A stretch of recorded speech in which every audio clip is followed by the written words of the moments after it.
In today's lesson, we're going over wedges and overall wedge play.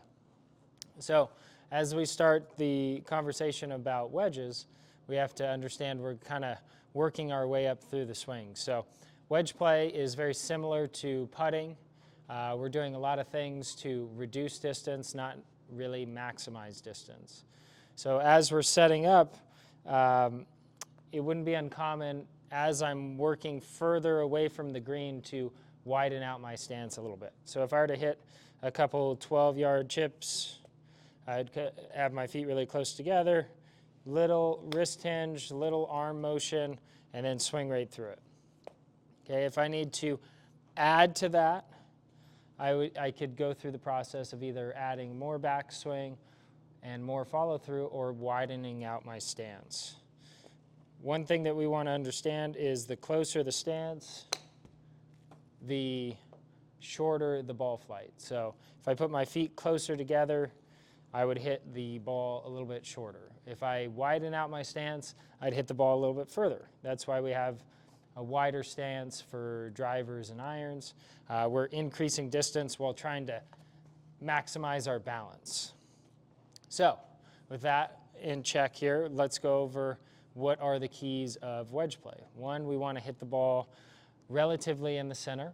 So understanding that most of the time that we're using these wedges, we would be trying to maintain that centered contact because it's more about distance control than it is about gaining distance. Second is length of swing, and basically keeping your tempo the same can help you create very, very consistent distances. And then we'll get into like a clock system in order to kind of help yourself out with these distances. So first thing is, I prefer to do the ball a little bit more forward than most, but I take it just a little bit back of center. So as I'm setting up wedges, I don't play a ton from my back foot unless I'm trying to get creative with a golf shot. So just my standard wedge play is just a little bit behind center, and then I'm going to hit a variety of shots from there.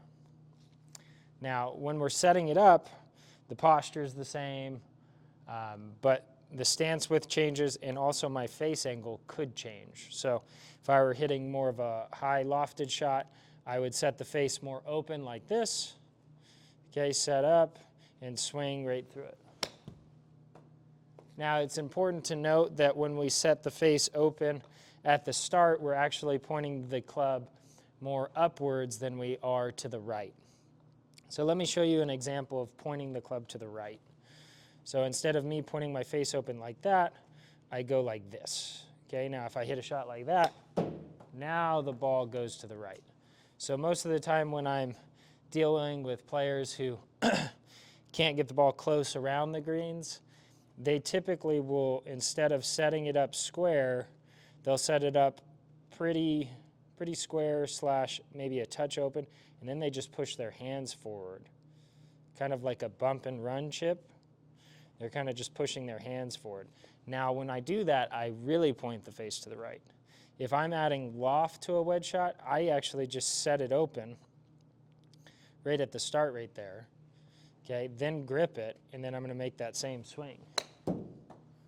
Now it just goes a little bit high, maybe a touch to the right, but we can aim for that as opposed to big to the right.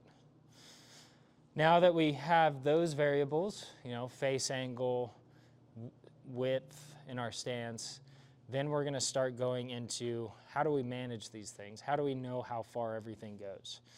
One would be consistency, so getting accustomed to how much open I'm going to hit shots. Like normally for a pitch or maybe anything more than 40 yards, I'm never going to be more open than that. So just slightly open. And then secondly is I'm going to have a consistent takeaway. So this kind of gets us into that clock system that we're going to use. So I have my 59-degree wedge here. I use a system where my arm is the arm of a clock, okay? So now as I'm set up, let's say I'm trying to hit about a 30-yard wedge shot. what I'm going to do is I'm going to keep my arm about waist high here. So set up, feet a little bit closer together here, and then through. So that right there will get me about 32 yards. Now if I use that same idea and allow my arm to go a little bit further, about center line of my chest, just short of my shoulder there, I call it rib high. So my arm is even with the middle of my ribs. That's going to give me about 50. So we can see that's 48.7. So right there, that's a reference point. So if I'm on the golf course and I've got a 50-yard shot, I'm going to take it about rib high with my 59 degree. And then I could do all of these things with different clubs, get different distances. So I'll take one more. I'm going to hit about 75. So then my left arm is going to be about shoulder high. Okay. Now as I'm swinging through, I'm getting that thing to max out. So that one was actually a little bit short. So that's good for what would be the problem solving. So let's say I have that left arm about shoulder high. I'm committed. I know that. I can actually widen out my stance just a little bit if I need to make it go a little bit further. So same thing.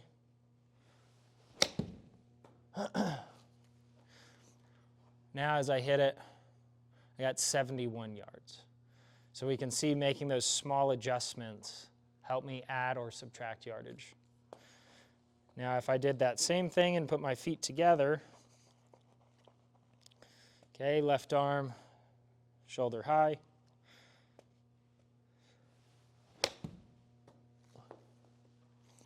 That's going to reduce my distance down to 49.6. I would say you want to work more on the consistency, so finding a good yardage, kind of good gaps with all your wedges helps as opposed to making a lot of adjustments. As you get better and better with it, you can kind of make those stance adjustments and kind of help yourself out a little bit. Now, let's get into that centeredness of contact. There's a couple things we could do. I'm a big fan of using the pool noodles to help find that contact point. So let's just say, you know, I'm hitting the ball off the heel or off the toe a little too much. I'm going to set up a little wedge system here. Okay, got my noodles out. Placing that ball right in the middle of the noodles. And I'm going to start hitting, I would just hit a couple wedge shots. So I'm set up here,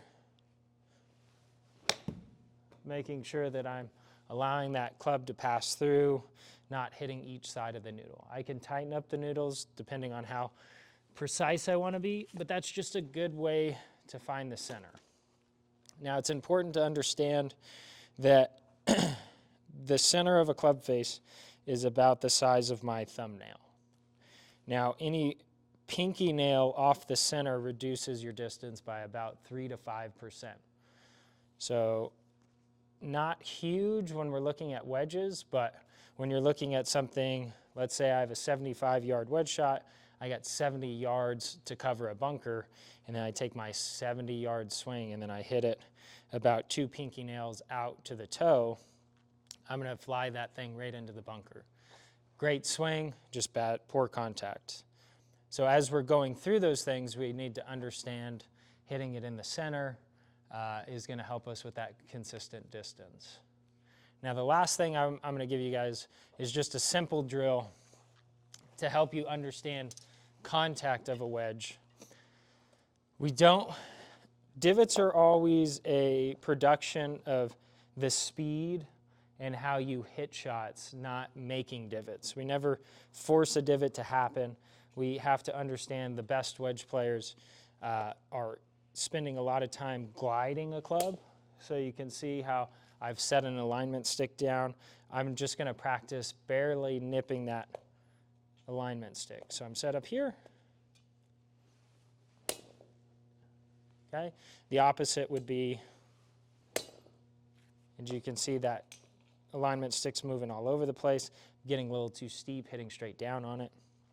So a lot of times If I'm kind of taking a little bit too much of a divot, my wedge play is suffering, maybe my trajectory is suffering, I'm going to spend a little bit of time. Alignment stick, just gliding it and then hopping right in. And then as you can see, that contact kind of cleans itself up. Now that's all we have for the wedge play. Stay tuned for more.